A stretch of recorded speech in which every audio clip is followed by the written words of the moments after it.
I don't say that 100% LGBT people support Ukrainian or support of pro-Russians or pro-Ukrainian position. Самое главное, most important, that we are LGBT and we have the same agenda about LGBT rights. I am a human rights activist, and I know that human rights was violated in every country, and in USA, in UK, United Kingdom, and in Ukraine, in Russia, and the mission of human rights activism to improve situation with human rights in every country.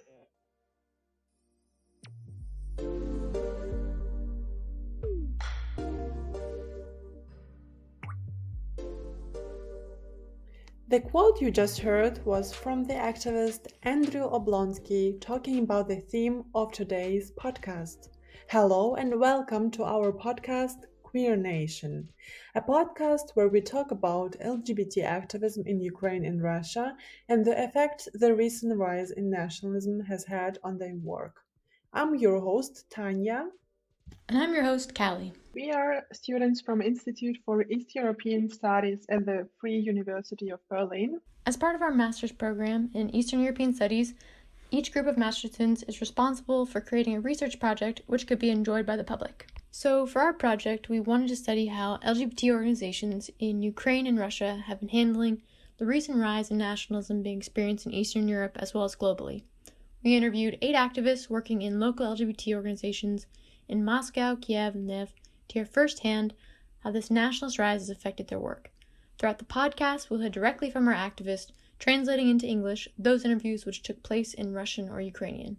We want to let the activists speak for themselves, but occasionally Tanya and I will pop back in to give commentary and opinions. We edited some of the longer quotes for clarity and flow.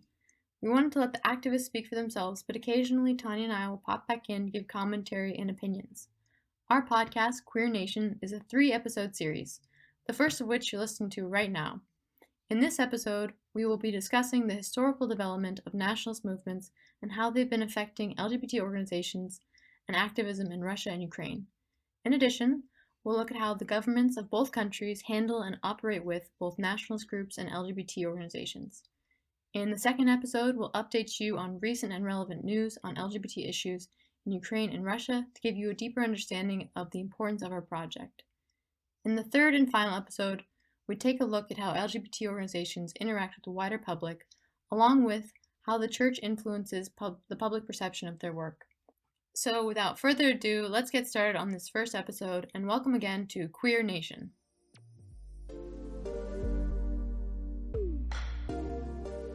As we already mentioned, we interviewed LGBT activists, but in addition, Tanya and I also had the privilege of interviewing Alexander Verkhovsky. I'm Alexander Verkhovsky, director of SOVA Center for Information and Analysis. He is a prominent researcher on nationalism in Russia who helped us dive deeper into the differing effects of nationalism on LGBT work in Ukraine and Russia. Here's what he does at the SOVA Center. SOVA Center works from end of 2002. And we, in the last decade, we are specializing on monitoring of nationalism and radical, I would say, mostly radical manifestations of nationalism, like hate crime or xenophobic propaganda and activity of alt-right groups, and also measures of counteraction on behalf of the government. We'll introduce you to the activists along the way and shed some light onto topics we covered with them. We'll be weaving back and forth between their stories and experiences and how this ties back to the recent rise in nationalism we've seen. But before we go any further, we want to give our listeners a bit of background on how divergent nationalisms arose in Russia and Ukraine following the fall of the Soviet Union.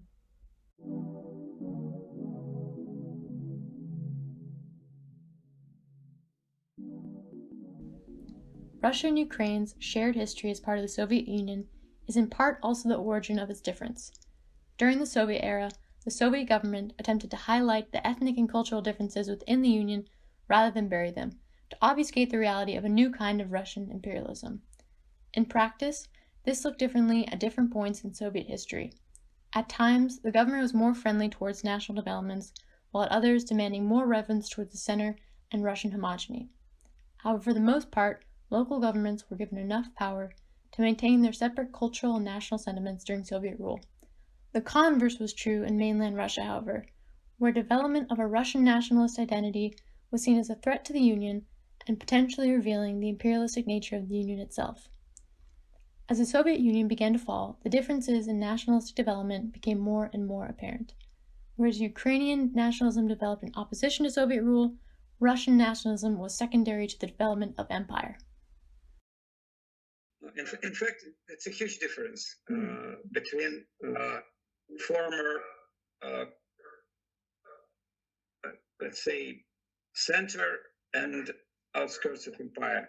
Mm-hmm. It's completely different.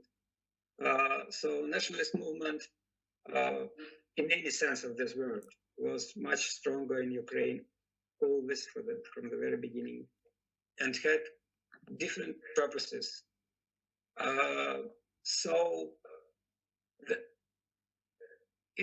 When we talk about nationalism, we always have to understand what we're talking about. Do we talk about nationalist organizations per se, nationalist parties or groups or whatever?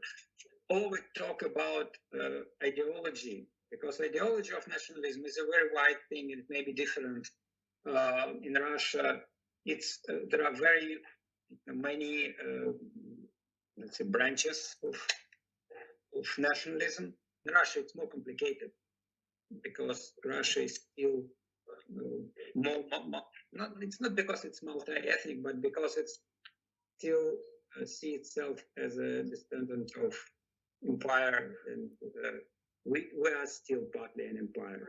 Mm-hmm. Not to such extent as Soviet Union was, but we still are. And that's the big difference for authorities and for the general public.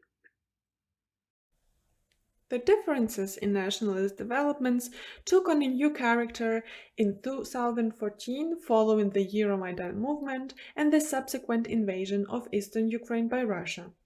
Euromaidan, or the Revolution of Dignity, was a protest in response to President Yanukovych's deferment of the signing of an EU association agreement with Ukraine. Instead, Yanukovych signaled that there would be a closer working relationship between Russia and Ukraine. Civil unrest began in Ukraine's capital city of Kiev at the end of November 2013, eventually turning into a month-long protest, which ended in brutal street violence, leaving hundreds of protesters dead. Yanukovych was removed from office and fled into exile in Russia. Only a few days after his flight from the country, unidentified soldiers, or little green men as the Ukrainians called them, moved into Crimea. It was later revealed that these were Russian soldiers ordered to invade Ukraine. A sham referendum was held, which proposed annexation of Crimea by Russia. Claiming that 97% of Crimeans were in favor of joining Russia with an 83% voter turnout, the annexation agreement was signed on March 18th, just a month after the end of Euromaidan. Pro-Russian separatists from Donetsk and Luhansk followed suit by holding their own referendum on independence from Ukraine. This sparked that would become known as the Donbas War, which continues to be fought today by the Ukrainian military and Russian-backed separatists. Nationalist movements in Russia and Ukraine diverged along the lines established during the Soviet period following the events of 2014. Similar to Soviet Ukraine, the post-Euromaidan nationalist movements rallied around the idea of a common Russian enemy and the desire for national sovereignty. Russian nationalist movements, on the other hand, mirrored the nationalist identity of its Soviet predecessor, seeing imperialist aims as its national goal. While both countries' nationalist movements have more radical factions that tend to racialize nationalist ideology, this split is more apparent in Russia, where uniting factors such as the war are not present. Here's Alexander Verkhovsky again, explaining the differences between the two factions. In Russia, it's rather risky to promote ethnic nationalism because it leads to ethnic conflicts, local conflicts. which is a threat for political stability, and political stability is an icon for our authorities. So whatever happens, they try to avoid any even local instability. So ethnic nationalism is a bad thing for authorities, while imperialistic kind of nationalism may be useful if needed. And we saw the mobilization of anti-Western attitudes in 2014, which was a big thing. Then when the, let's say, hot phase of the Donbass war finished, authorities did not need that anymore. And we see how the public attitude and the propaganda, let's say, activity are decreasing. Not returning back to normal. It's still not normal if to compare to pre-war situation, but it's better than it was in 2014-15. The war in Ukraine played a role of deepening the divide between these two groups. In Ukraine, of course, it became stronger as a war. But in Russia, weirdly enough, it has the completely opposite effect, because the Russian nationalist movement had a huge split from the very beginning of the conflict, because some of nationalists supported separatists, some supported Kiev government.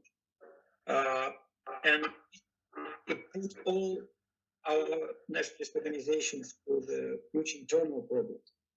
And then these separations are not healed, let's say, till now. Of course, it was only one of factors of the decrease, but it was an important factor. In Ukraine, the war united people instead of dividing them. Two of our activists spoke to this uniting effect the war had on Ukrainian nationalism. We spoke with Boris Gorbachev. So, my name is Boris. I'm the coordinator of one of the Alliance global projects called National Legal Network, a human rights project in which we teach the community to provide peer-to-peer primary legal aid. We currently have two such networks, one network of MSM paralegals. We have between 40 and 50 volunteer lawyers who can provide assistance in their regions.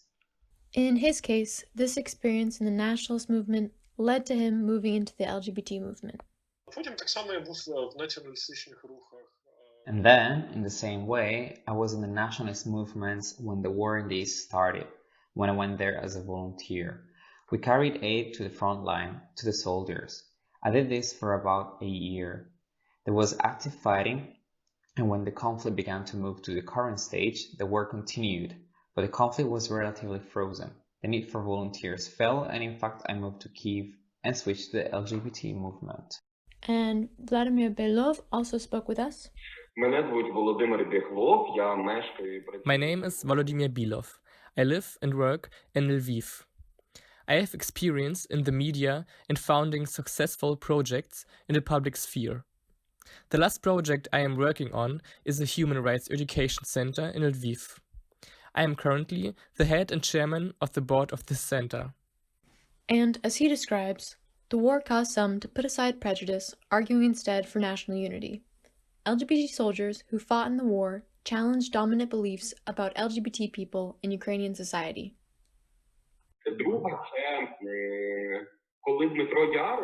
And the second is, when Dmitry Yarosh wrote on Facebook that he had never met gays in the war and posted a photo with his comrades and a fellow standing right behind him, right next to his right shoulder was Victor, who made a coming out. And he was a gunner. And after he came out, a lot of other men said that, yes, I was also in Debaltseve, I was in Ilovaisk, I fought too, and I am gay too, and it is great. Because these comments of all these idiots like, let them go to war instead of pride, are broken simply by the fact that they are gays among the guys who were in the hottest war zones. And another very cool example is Dmitry Rezhnitchenko. I remember I was at a closed conference where he told a story. I do not remember where he was, in Ilovaisk or Debaltseve, unfortunately, I do not remember. After that, he was in a village near that ditch, sitting, Someone brought him cherries. He ate cherries in his helmet. He was an aggressive and intellectual nationalist. He ate cherries and he talked about that he thought that he was not interested in gays or naturals or the purity of the Aryan nation. He was most interested in his 2 daughters and these cherries. This is a great illustration because it shows us that war can also change views on various issues. Therefore, yes, there are 2 such positive consequences. In addition, the LGBTI people often join the army, and this is also important. It seems to me that this also unites people. In the annexed territory of Ukraine, the effect on LGBT people is much different, with the local governments enacting anti-LGBT policies in line with that of Russia. So, Boris, you talked about your work in the anti-terrorist operation a bit when we corresponded with you, and I wanted to ask you, how did the war in Donbass affect the lives of homosexual people in Ukraine in general? Did you notice any impact of the war? Of course. I, firstly, have several acquaintances, and secondly, we have encountered in the human rights activities it. LGBT life along the line of demarcation in Donbass, of course, it just died, because from the so-called Donetsk People Republic and Lugansk People Republic, they passed laws that comply with Russian laws. That is, they have laws banning the promotion of homosexuality, and most members of the LGBT community, they left at the beginning of the war, realizing that staying there is just dangerous, and being a member of the LGBT community is even more dangerous. No formal authority, hard to know what's going on, DNR, LNR, because after the annexation of Crimea, it is subject to Russian legislation, and Russian legislation on LGBT is much worse than Ukrainian. So of course the situation there has deteriorated. Therefore, there is no organized LGBT life in these territories. The events of 2014 created both opportunity and antagonism for LGBT organizations in Ukraine. The flood of citizen action at both the Euromaidan and in the war was the beginning of further activism for those like Boris. And the pro-democracy sentiments and push towards further EU integration required the government to take steps towards equal treatment of its LGBT citizens. However, at the same time, the same events emboldened nationalist groups which gained power by being seen as the defenders of Ukraine. Our activist Andrei. Good afternoon. My name is Andrei Kravchuk. I am an advocacy expert at the Nash Spit, Our World, LGBT rights organization. Our organization is one of the oldest LGBT organizations in Ukraine, one of the 2 oldest. Our specialization is monitoring of discrimination cases and hate crimes against LGBT people.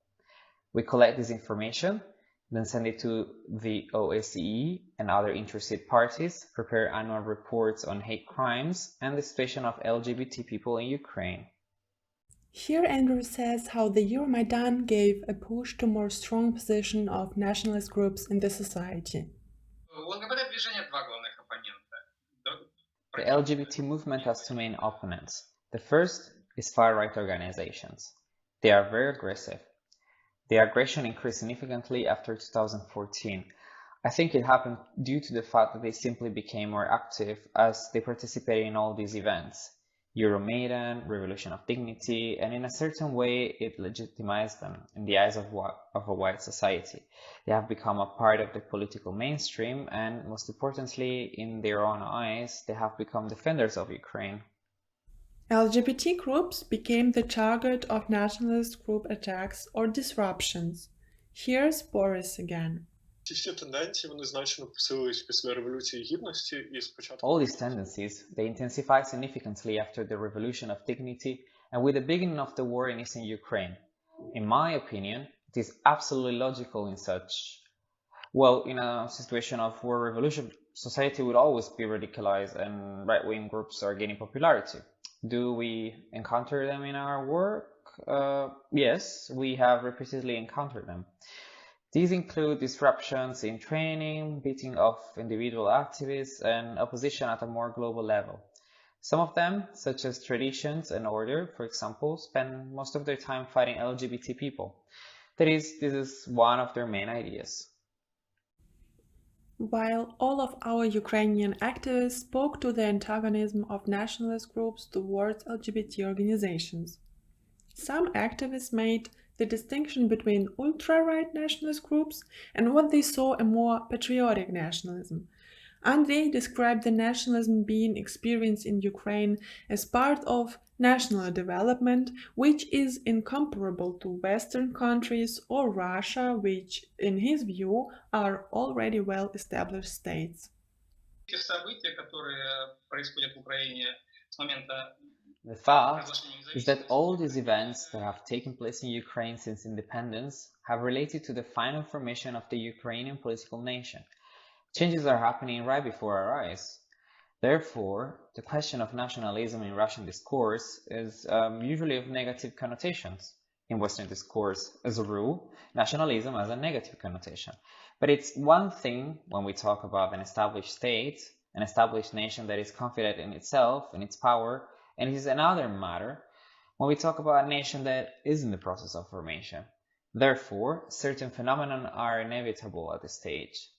Let us talk about ultranationalists, about those whose views are not about patriotism, but about ethnic nationalism, chauvinism. Andrei goes on to describe how before Euromaidan, LGBT groups were rarely the targets of nationalist movements, who were more busy opposing government authorities. During Euromaidan, LGBT activists and nationalist movements actually worked together to avoid clashes between more radical parts of the movement, and because they had a common goal of to have a well-established state like Ukraine, which is independent from any other influences. And Andrei describes an event where paid LGBT protesters, which weren't actually real LGBT activists, it only seemed like this, they attempted to provoke nationalists during Euromaidan so that the government could use this information and this provocation to and discredit the protest and point to LGBT presence as part of the Western degradation and negative foreign influence on Ukraine and so on.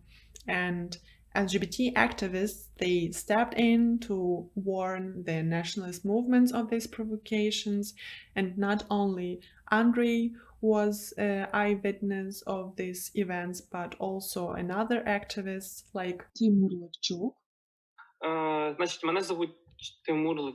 Good. My name is Timur Levchuk. I work in the non-governmental organization Tochka Opori, Fulcrum. For the past 2 years, we have focused most on things like HIV prevention among MSM, men who have sex with men.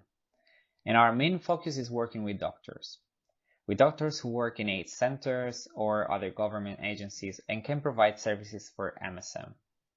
In addition, our organization works with business.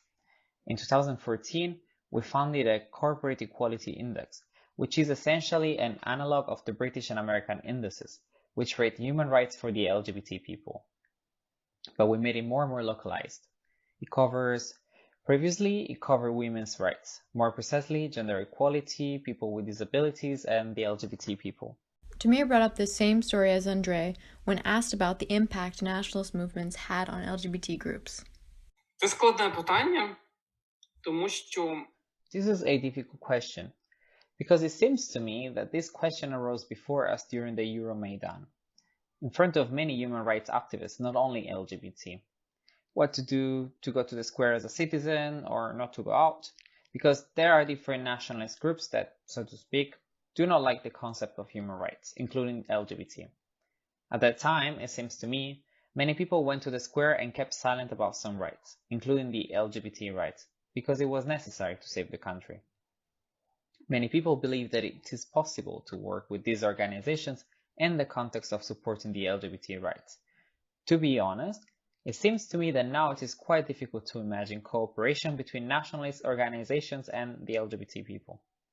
There were such cases during the Euromaidan. For example, there was a fake pride organized by an unknown person, and the LGBT organization talked with the Maidan Self-Defense and Svoboda, so that provocation was avoided. They reacted very well, and the picture for the media did not come out. So it was kind of cooperate. And now they do not cooperate and continue to attack. They are building of LGBT an enemy to fight and present it as almost a threat to national security. Memories of the protests at Euromaidan and the events of 2014 influenced many Ukrainians' thinking on what nationalism really is. As we've mentioned, one of our activists, Boris, was a part of a national group and participated in the Donbass War. For many, there's a difference between ultra-right groups who promote an ethno-nationalism and the patriotism which moved many out into the streets and to Maidan Square. This is a nationalism which promotes national sovereignty and a Ukraine that isn't guided by Russian influence, and is instead a turn to a more Western European national model.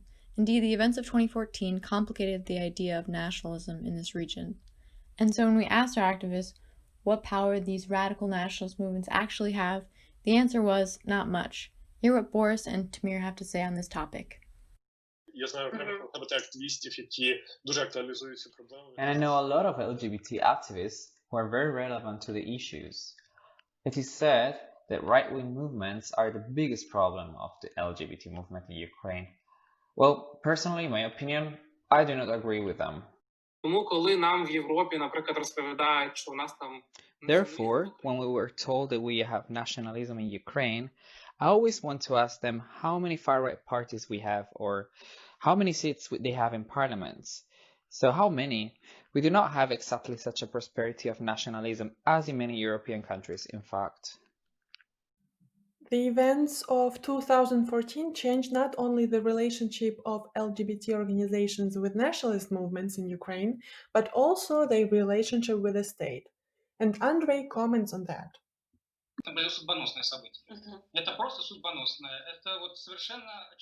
I would say, frankly, that was a life-changing event.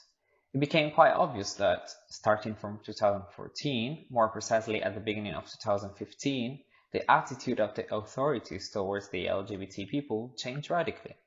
From complete neglect, soft unfriendliness, and passive resistance to verbal support and non-resistance, let's say so.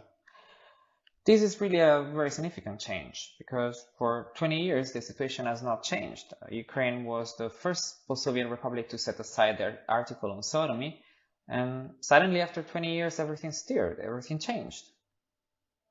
We talked with our activists about how the nature of this relationship with the government changed, to what degree they receive support from or cooperate with the government, and what role LGBT issues play in Ukrainian politics.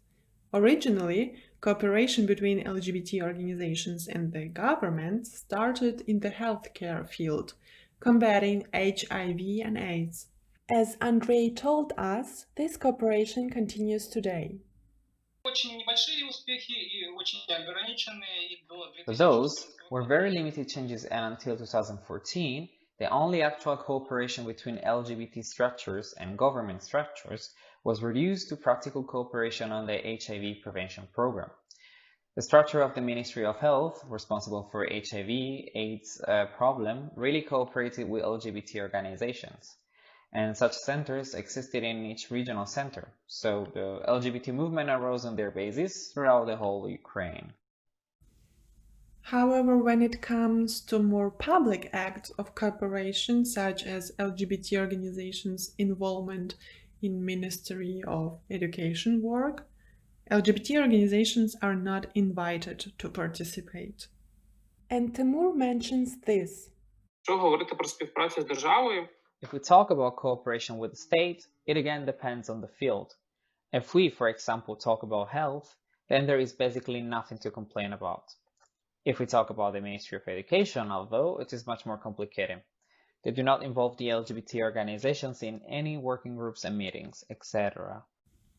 This separation between private and public support or cooperation was something many of our activists spoke to.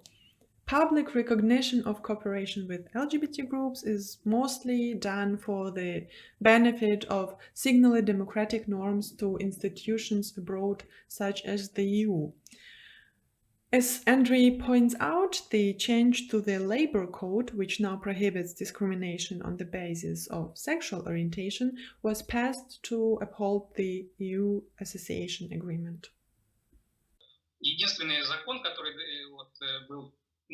The only law, not the only one for now though, that was a seminal event for us was the adoption of an amendment to the Labor Code, which prohibited discrimination based on sexual orientation and gender. Groisman, who was then the Prime Minister, put that amendment to the vote 7 times. Only on the 7th time he managed to persuade the deputies to adopt it. It was necessary because it was provisions implementation of the Ukraine-European Union Association Agreement. There was a ban on discrimination in certain EU directives that prohibited discrimination on sexual orientation and labor relations. The government tries to signal that it's abiding by the EU's human rights standards in other more symbolic ways, such as protecting the Pride Parade with police, as Timur explained us. At the same time, we see that the police are now actively and reluctantly investigating hate crimes. And it is only my subjective opinion, but it seems to me that they are defending the march of equality because it is a very visible event. It draws attention not only in Ukraine, but also abroad. And it seems to me that for our, well, in short, it's very convenient. You are told that you do not investigate hate crimes, and you're like, well, but we defend pride parades. Like, we're not so bad. It's true, they are not so bad because they do something, but to some extent, this is also done for external PR. However, when it comes to other more meaningful cooperation with the government, it is mostly a bureaucratic show. Technically, LGBT organizations are involved, but their proposals are never considered. And Timur tells us. Cooperation with the state, as a rule, it is so routine. For example, we worked with the Ministry of Justice last year. They did research on human rights and business. They invited us to an expert working group, which has worked out what questions should be in a questionnaire to business. This is a very popular format of cooperation when you are called and you are in a working group and you can offer something, but as a result, none of your proposals are taken into account. Any changes in policy for the benefit of LGBT groups, politicians are then able to write off as being necessary for the EU Association Agreement and not something they are genuinely committed to. Boris mentions. Politicians, in my subjective opinion, such relations on the part of the European Union, they allow them to abdicate responsibility. Like, we didn't want to do it, didn't want to, but here we need a visa-free regime, a law, we need something else, so we accept, but of course we didn't want to, but let it be, somehow. In terms of long-term cooperation with the government, then, this dynamic doesn't bode well. While the situation has changed since 2014, there are still very few politicians willing to speak to these issues, and even more who use LGBT people as political scapegoats. Still, Volodymyr spoke to us about the positive effects that politicians can have on starting a dialogue about LGBT issues. The first two governments after the Revolution of Dignity, these are Yatsenyuk's and Groisman's governments, were quite liberal, friendly and tolerant. Non-governmental organizations that wanted to work with the government had found such an opportunity, so it is a positive thing. They were the first politicians who attended the Pride, Svitlana Polishuk and so on. If I am not mistaken, even Mustafa Nayem came out. In addition, Ulyana Saprun is a very important asset of Ukraine, in my opinion, the most important, because she has repeatedly explained that homosexuality is a normal variation. She was the first minister in history of Ukraine to call everything like it is, and did not say something like, "We love everyone, but..." In 2015 or 2016, President Poroshenko spoke at a conference or forum in Europe in English and condemned any discrimination, including homophobia. That is, the president's mouth said the word homophobia in a negative way. And besides, I remember that it became customary to speak on this topic. Before, we had never talked about it all. But then there are other instances in which politicians and politicization clearly negatively influences public perception and the work of LGBT organizations that they try to achieve. And Boris says, Воно впливає негативно, тому що There's a negative effect because these people are also politicians. They are engaged in anti-LGBT propaganda, they spread some stigmatizing discriminatory statements, and they relate to a large audience of the voters who trust them. They, in general, create an atmosphere of intolerance in society, and we, as activists, can do little to influence this in the legal field.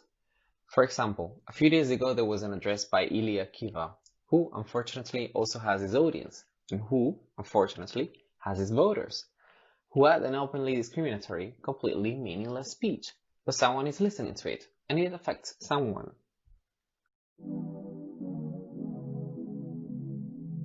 In Russia, cooperation with the government is not even a possibility for LGBT organizations. In 2013, Putin signed what became known as the Gay Propaganda Law. Under this law, people and organizations are forbidden from promoting homosexual partnerships to minors, saying that such a promotion constitutes a threat to traditional values. The law had a clear and immediate impact. According to a Human Rights Watch report, the law shut down websites that were meant to help LGBT youth. Indeed, all of our activists were directly affected by this law, including our activist Tatyana Vinchenko. My name is Tatyana Vinichenko and I am from the Moscow Community Center. I am a director there. The Moscow Community Center is an organization that protects human rights and provides direct services to LGBT people in Moscow and the Moscow region. She gave a great explanation as to the impact this law had on LGBT activism and LGBT people. It had a direct impact because organizations had to leave the streets, and in general, street activism became impossible. I know one organization that was built solely on street riots, the Rainbow Association, and they just couldn't work anymore because it's impossible to coordinate a riot. Well, I don't know there with LGBT subject, the authorities refer to this law on the prohibition of propaganda. That is, we actually have to work behind closed doors because children can see us on the streets. That is how this law works. The second consequence of this law is that nothing good can be written about us. The media cannot write anything positively about LGBT organizations, because then they say something positive or at least neutral. We can only be scolded, denigrated, and so on. That is what this law is about. While the law emboldened some to be openly homophobic, the acknowledgement of queer relationships by the government started a larger discussion on LGBT issues in Russian civil society. Here's Tatyana with more. I think that this law, well, there was no research here either, but this is my opinion. It seems to me that it somehow radicalized the mood. Therefore, instead of I don't care, they began to broadcast the point of view that gays are bad. The same organizations and individuals who are critical of what is happening in Russia are able to analyze the information and somehow question it, including human rights organizations. Many human rights defenders who have not seen discrimination against LGBT people in Russia before said that the criminal article was cancelled for you. Well, what are you complaining about? Live for yourself and rejoice. So these people, on the contrary, came to us with a proposal of help. Because this is a discriminatory law, they began to sort out the problem, try to understand what discrimination is carried out, which groups within the LGBT community are super vulnerable, and so on. That means that we, paradoxically as it may sound, but with the help of this law, we gained many supporters in the civil movement, in the civil field. Another of our activists, Igor Kochetkov. So, I'm Igor Kochetkov, and I'm a co-founder of Russian LGBT Network. It's the largest national LGBT organization in Russia. And I am the director of the charity foundation Sphere, which is also a human rights organization that supports LGBT initiatives in Russia. He went a step further, saying that LGBT organizations gained more support from the civil society because of the government's actions. Yes, so it is clear that the level of homophobia in Russian society has increased. Of course, it is so. But at the same time, a significant part of civil society was on our side. That's when a big breakthrough happened. Yes, And above all, opposition politicians started to think that homophobia is bad and that homophobia should be criticized and the LGBT movement should be supported. Then they began to think about it and we started a dialogue with them. So I think it's more like that. It's more like a victory for the LGBT movement. However, not only were LGBT organizations affected by the propaganda law, but also the law on foreign agents, which required most all LGBT organizations to be labeled as a foreign agent and made it incredibly difficult to register as an organization. Here's Igor again to explain. However, these organizations do not exist anymore, because after the adaptation of the law on foreign agents, they were, of course, among the first to try to be prosecuted under this law. And therefore, these organizations were liquidated. That is to say, there are no officially registered LGBT organizations in Russia today. There is Russian LGBT Network, which exists as a public movement without registering a legal entity. And in Russia, it is possible. Such an organization may exist, but it cannot conduct any economic activity, financial, yes, receive money independently, hire people, etc. But naturally, there are no official guarantees, no protection for such organizations. Freedom of association for LGBT people in Russia, well, de facto, is not recognized. I would say so. These laws made it extremely difficult for LGBT activists in Russia to work, and strips them of any legal protection. As Tatiana bluntly puts it, there is no protection because there are no organizations. They do not exist for the state. Our activist Valentina Lihashva. My name is Valentina Lihashva, working in Center for LGBT initiatives. This is a platform for many initiatives in Moscow region. I also in a few projects like Barents Pride. This is Pride on the border between Norway and Russia, and some other projects. Her personal journey to LGBT activism and her subsequent experiences are a perfect example of the complex effects of the propaganda law. On the one hand, its passage was what brought her to activism. About anti-propaganda law, it's, I think, very important point in our work. On the one hand, after this law, many people came to activism. It could be my example, because before this I worked at university, and it was I had a very good position because I was the head of department at university. And before anti-propaganda law, I didn't feel that I really need to do something. And many people like me, they came to activism and start to change the situation, because we can see that how this law used against LGBT teenagers, for example, because first case was of this law against LGBT teenager.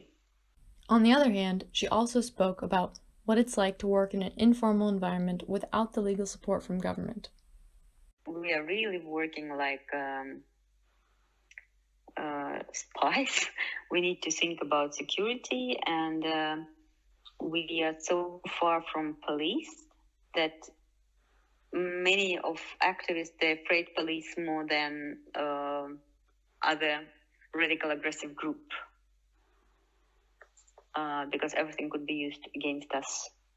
In Valentina's view, the propaganda law has clearly emboldened people to take more aggressive action.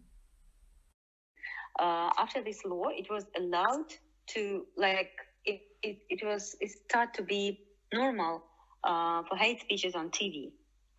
It started to be normal beat LGBT people on the street.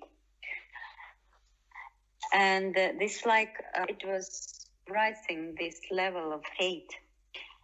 And in the first time you will say something very bad against gay person, then you will beat, no one will not punish you. And it means that it's normal to beat, to kill people. And everything was happening still was not punished. Like people who are doing this, This is a strong message for all Russia that you can kill LGBT people, and we will close eyes for this. This is a very strong message because now in the center part of Russia, if you have a conflict and people know that you are gay, it's normal to say, you should go to Chechnya and they will show you. It's a direct threat, like that we will kill you, like it was in Chechnya. Okay. That's why I think anti-propaganda law looks like, for many people here, looks like a small and not very strong law, but this is a huge and strong message for all society. This hostile environment for LGBT organizations requires different operating strategies than those used in Ukraine. According to Igor, the lack of cooperation with the government requires LGBT organizations to instead focus on civil society. Well, everything here is very simple in cooperation with government agencies. We simply do not have this cooperation. It's the specificity of Russia, of course, because homophobia is part of the official domestic and foreign policy of Russia. Yes, and it's not hidden, and Russian leaders do not hide their views on the rights of LGBT people. They believe that such a problem does not exist, and therefore there are simply no people from their side to talk to. We believe that at this stage in Russia, it is much more important and productive to work with the civil society and not with the state. That is to say, to try somehow to find allies in civil society. Indeed, our activists spoke about the work being done to support the LGBT community in lieu of government cooperation. They spoke to topics such as healthcare, prosecuting hate crimes, and policing. On the healthcare front, unlike in Ukraine, where the government and LGBT organizations work together on HIV prevention, the propaganda law prohibits such educational actions for Russia's youth. Here's Tatiana again highlighting this point. Everything that in one way or another mentions sexual relations is forbidden. All this information is forbidden, is information harmful to the mental health of children by the law. Therefore, organizations that work with youth in the field of HIV prevention are very affected. They are the first organizations that absolutely cannot work with citizens under the age of 18. They cannot come to school and tell not only about gays as a risk group, but in general, there is a sexual way of transmission. There is no sexuality education in schools anywhere in Russia. This is all eradicated from the programs. Our activist, Andrew Oblonsky. My name is Andrew Obolinsky. I began to work in LGBT activism since 2009. I am one of the founder of Moscow LGBT organization Rainbow Association. I am the founder of campaign and coalition of human rights trade unions and some NGOs, which the coalition named Equality on the Working Place.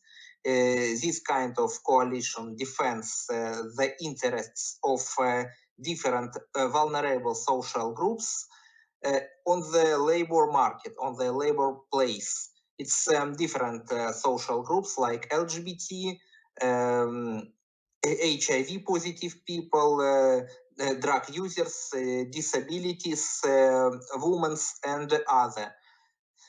We organized 3 conferences dedicated labor rights of vulnerable social groups in Moscow. We published 2 booklets about this, which were incorporable some articles. And I organized some projects about share information about the opportunity for transgender people on the working place. And it's my interest, the labor market for LGBT and other of vulnerable social groups. They spoke to this issue personally, about how detrimental it can be to have insufficient healthcare services for LGBT people. Да, и вот по образованию крайне сложный вопрос. Yes, and the transgender issue in education is a very complex one.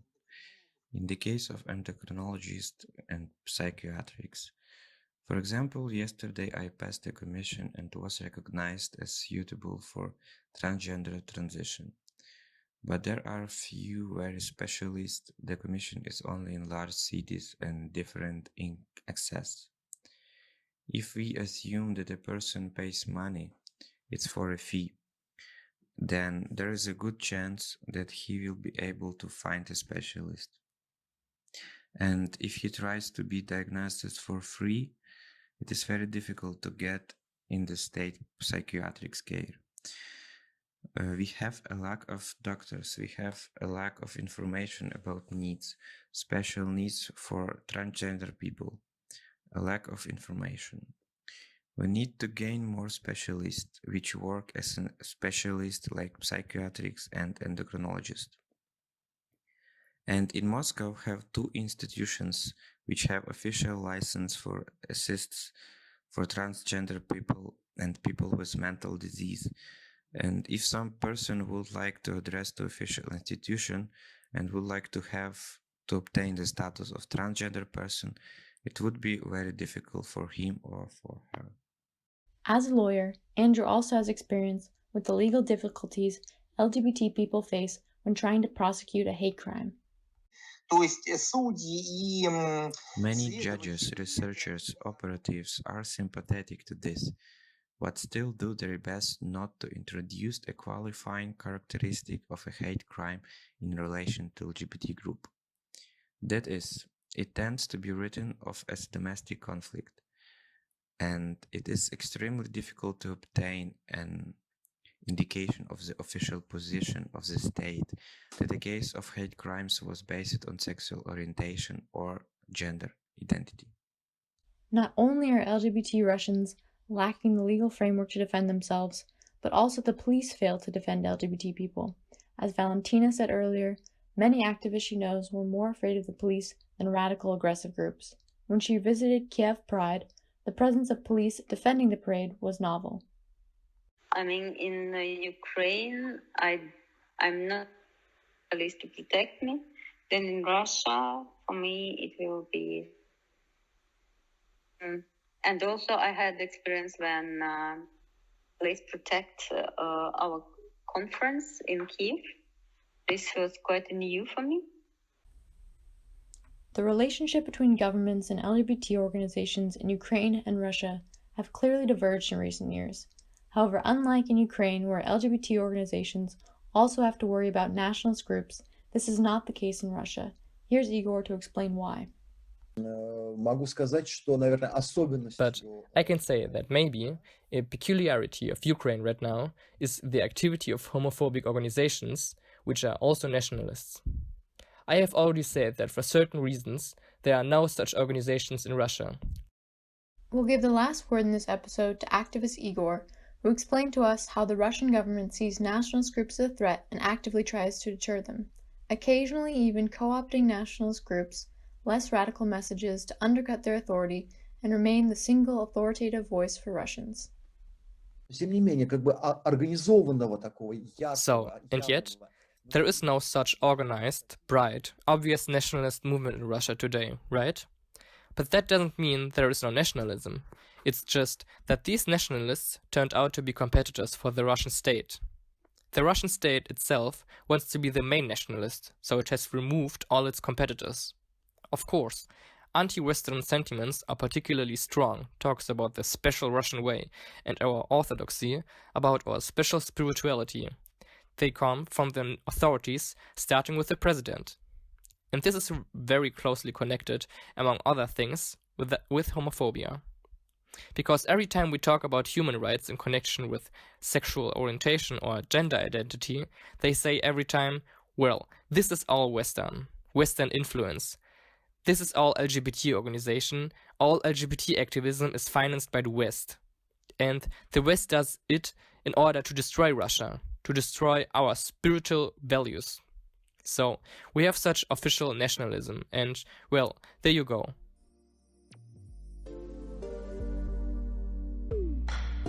That's all we have for this episode. Be sure to check out the next one where we talk about recent LGBT news stories in Russia and Ukraine. See you then.